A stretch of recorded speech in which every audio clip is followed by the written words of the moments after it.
Hey, good evening. Welcome to another tutorial from Cut Corner Studio. We're going to have a look at Inkscape once again to create a Hannibal poster representative of some of the marketing material that gets put out by NBC and Sky Atlantic, and we'll show you a few tricks to be able to generate quite a realistic outcome. But first and foremost, if you found us on YouTube, just make sure that we're going to have a quick look at this one that we posted a little while ago about Inkscape and design social media icons. That when we've posted this tutorial out on YouTube, you'll be able to find a link to the actual tutorial and all the resources in the YouTube description. So make sure that if you do find us on YouTube, that you follow that link to be able to get hold of all the information that you need. Secondly, if you do jump on the site, or you found us through social media, in terms of the people, because we've had great responses recently from people showing our work across social media and the web. Make sure you jump onto news, and you'll find our tutorials either through the recent work, through the feed here on this page, through the blog vault, or what we've integrated only recently. We've actually placed in a search bar there, so you can actually look through our tutorials. So if you type Inkscape tutorial, if that's what you're looking for, and hit search, what you'll come back with is everything that we've actually generated based around that software. Again, all the resources and video tutorials we found through those posts. So we're going to generate a poster today. I've got my my version of my document open in Inkscape, which we'll work on in just a second, but I'm just going to go through the resources folder that you'll be able to download from the post. If you open up the file, we're going to find 5 different assets. The blue texture that we'll use in the latter parts of the tutorial, a final version that we created using Inkscape, what you'll be working towards. We've also placed an image up on the post as well for you to be able to gauge how you're doing, and on top of that, an image that we've picked from, actually pinched. I'm going to use the word pinch today, from Google. Now this has to be mentioned that we've actually nicked this from telegraph.co.uk as an image to be able to use solely as a skills exercise. Please don't go off and start using this image and start selling things and posters and whatnot, because literally copyright infringement will come into play. We're going to use this particular poster and this particular image that we've used off Google to give you an indication of how good and powerful the bitmap trace tool is within Inkscape and the kind of effects you can get from it. So anything else that really needs to be mentioned at this moment in time? Yes. One last asset here, the actual Hannibal logo. The closest text that we could find through research on the web was a font style called Reservation Wide and bold. So what you'll need to do before you get started and before you open Inkscape is to get that installed on your computer.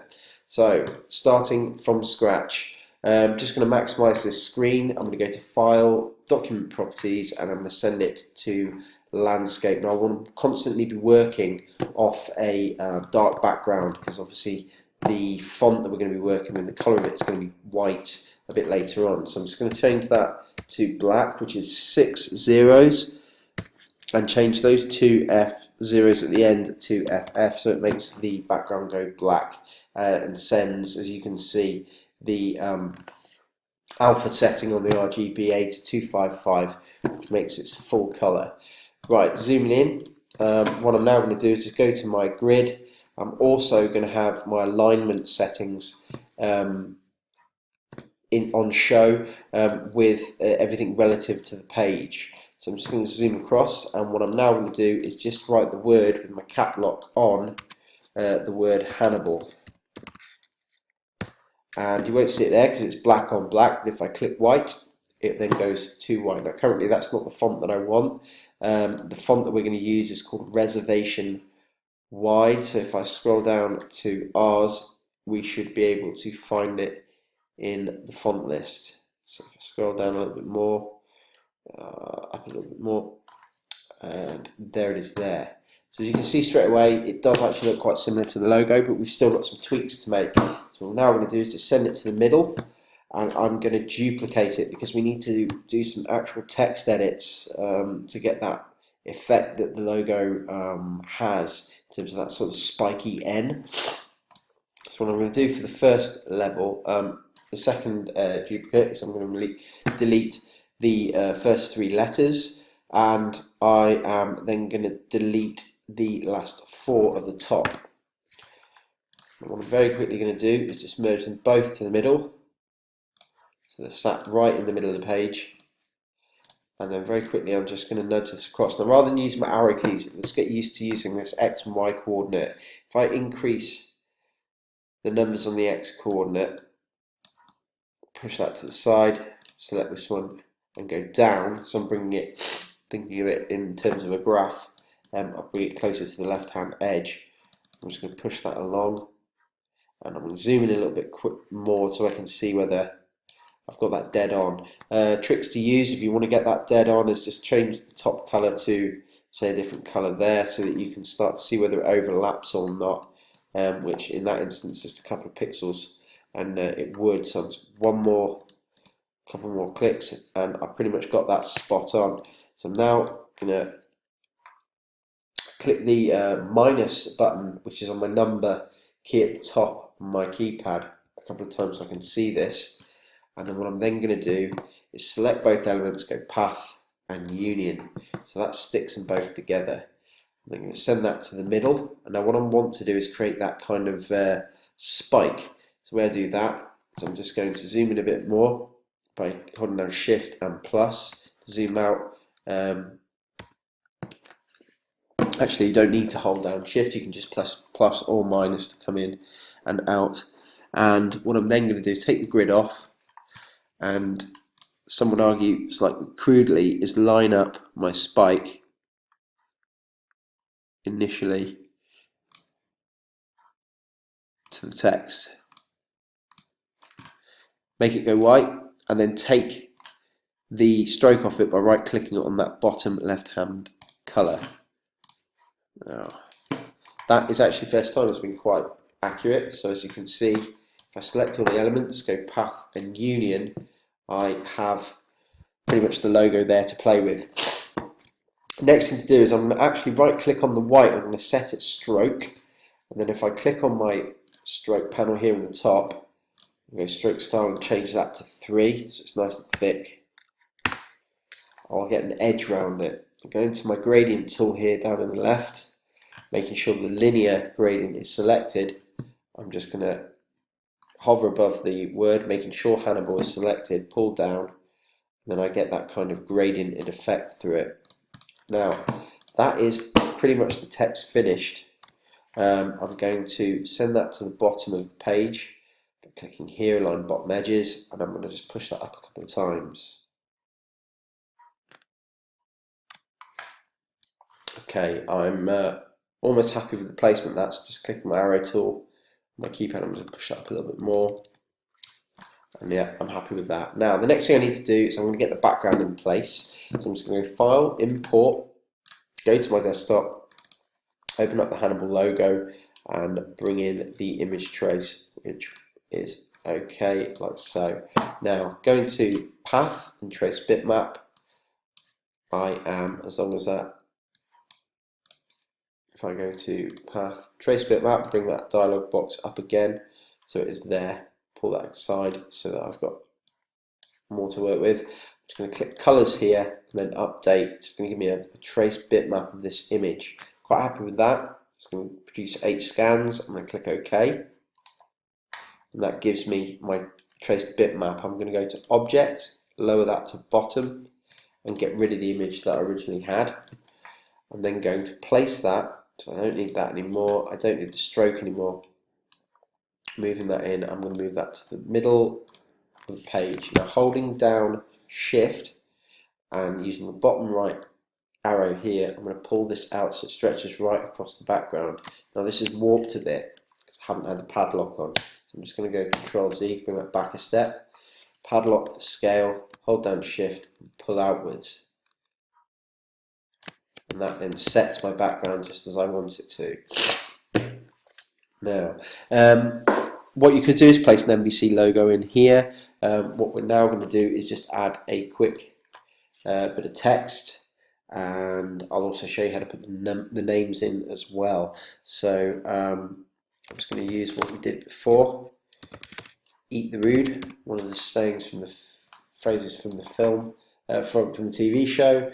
I'm going to find a serif font that's would work quite well.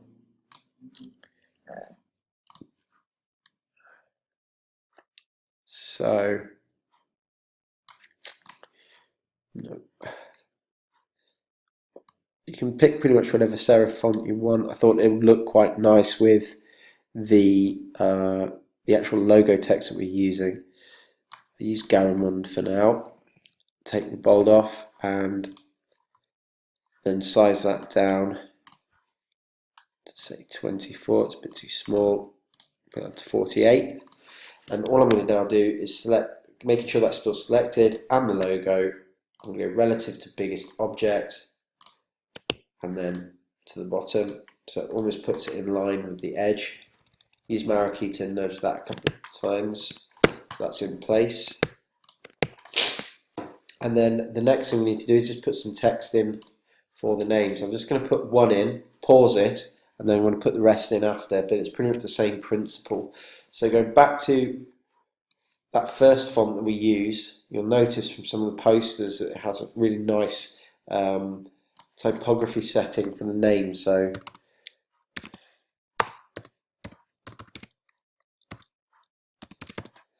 let that go white.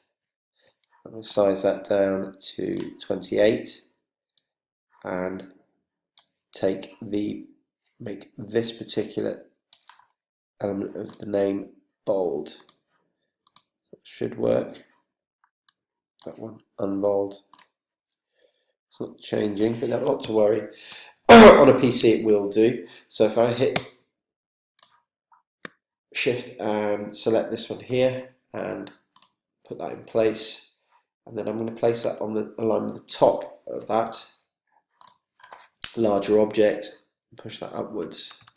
And what I'm now going to do is finish this off the names, and then we'll come finish that off in GIMP. And as you've seen, I've jumped ahead a little bit, had the tutorial on pause. What it was worth mentioning is I've made this text a little bit smaller. I've actually gone that to a font size of 2018 on that, and added these in. And these were simply done and aligned by selecting the largest element and having the smaller element selected also.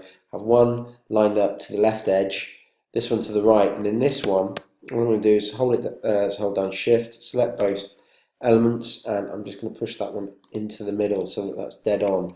Now, worth mentioning, now what I'm actually going to do is export this by going File, Export Bitmap, so 150 dpi. I'm going to give it a good relevant name, hit Save, Export. What I'm now going to do is bring this into GIMP and use that texture just to give it that final finish. Just waiting for that to load up. Okay, our Inkscape PNG file is now in GIMP, so I'm just going to go to File, Open as Layers, and I'm going to go and pick that blue texture, click Open. That will now fill the panel, and just go into Normal and Overlay. I've then got that final finish, so I'm just going to go to File. I'm going to overwrite Hannibal.png for now, just a little bit quicker. That's done. Now if I quit GIMP, in fact I won't, I'll save that and put that into the resource file for you to download to have a look at. But if I move everything aside, open up Hannibal, there is that final poster in place. Have a go and send in your versions into our tutorial post. Just let us know how you get on and comment on our videos, and please make sure that you subscribe to our channel so that you get all the updates and all the new tutorials as they come in. Thank you.